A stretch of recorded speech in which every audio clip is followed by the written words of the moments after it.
In the previous screencast, we talked about terrestrial biomes.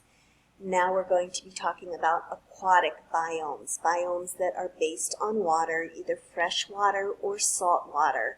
Salt water is also known as marine biomes.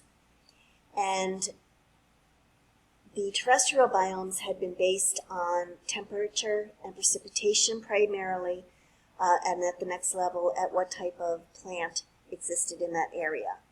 Aquatic biomes are categorized based on salinity, which means how fresh or salty the water is, the water's depth, whether it's more in sunlight or deep, dark regions of the water, and the rate of water flow. The water might be stagnant, the water might flow quite rapidly.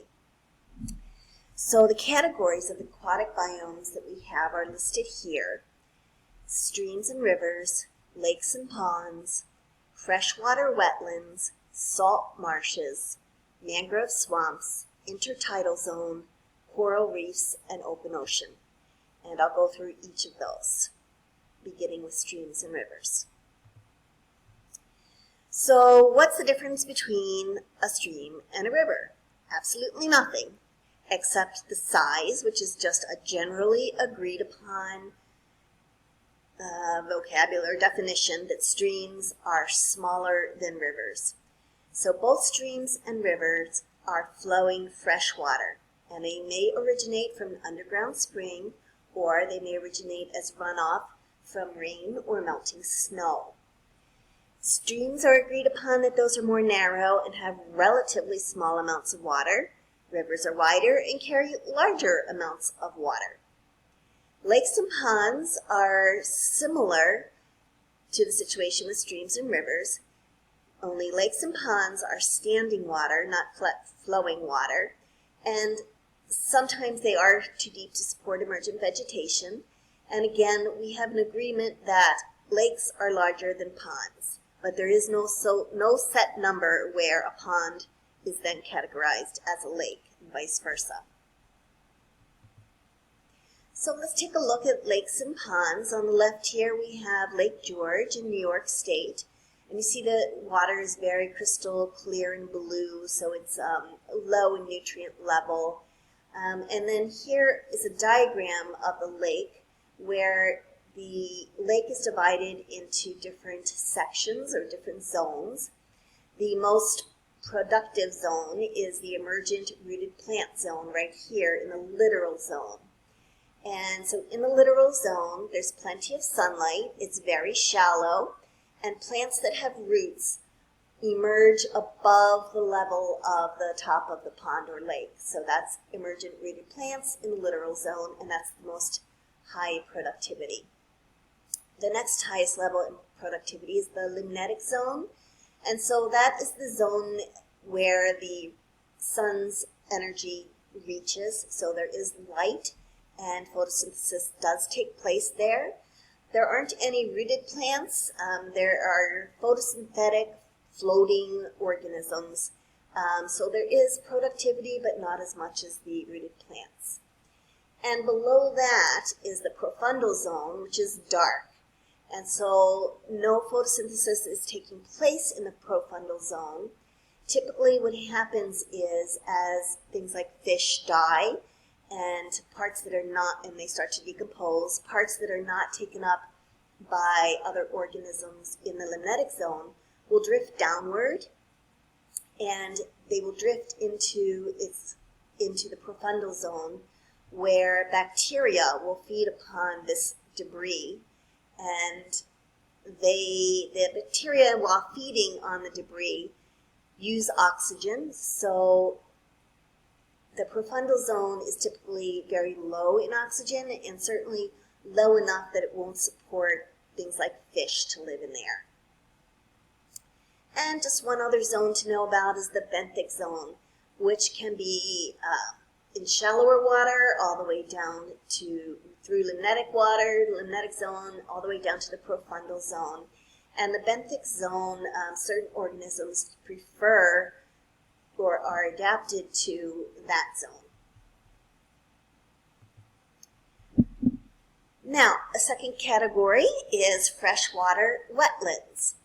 So aquatic biomes that are submerged or saturated by water for at least part of the year, but are shallow enough in the water that's submerged to be able to support emergent vegetation, again, vegetation or plant life that can grow above the level of the water in the wetlands. And the three categories for freshwater wetlands are swamps, marshes, and bogs.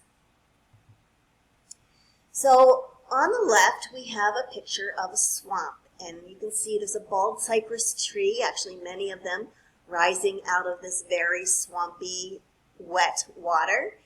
I remember swamps by thinking about Shrek, and Shrek lived in a swamp, and he had a house sort of carved out of one of these types of trees, a bald cypress type tree. And so that is the definition of a swamp. When you go to marshes and bogs, the top picture is the marsh, you don't have tall trees. You do have emergent vegetation, and it's particular types of vegetation that are adapted to being underwater for most or part of the year. And that qualifies it as a marsh. It's neutral in pH. A bog, however, is acidic, and I remember that by thinking about cranberries, which are also acidic. So a bog is a wetland, freshwater wetland, that is acidic and therefore only supports certain plant life. That plant life, though, is emergent as well. Next, we have salt marshes. So again, it's a marsh, so it is going to be underwater quite a bit of the time. These are found along the coast in temperate climates. So we live along the coast in a temperate climate, so we have salt marshes here on Cape Cod. And in the case of a salt marsh, there is non-woody emergent vegetation. So here in the salt marsh, we're going to get these types of grasses, but not the tall trees. Then we've moved into a different biome. The salt marsh is one of the most productive biomes in the world. It has a great deal of biological activity. If you remember when we had the chart that compared different biomes, including the continental shelf and agricultural land, cultivated land, and so forth, we saw that salt marshes were one of the most productive biomes in the world. And humans are looking at the importance of that. First of all, it cleans the water because they do have such high turnover, such high breakdown. And it may even be possible to use salt marshes in order to break down human waste. Instead of putting it into a sewage system or a septic tank, salt marshes can actually break down human waste at a very high rate and then distribute the nutrients into the environment.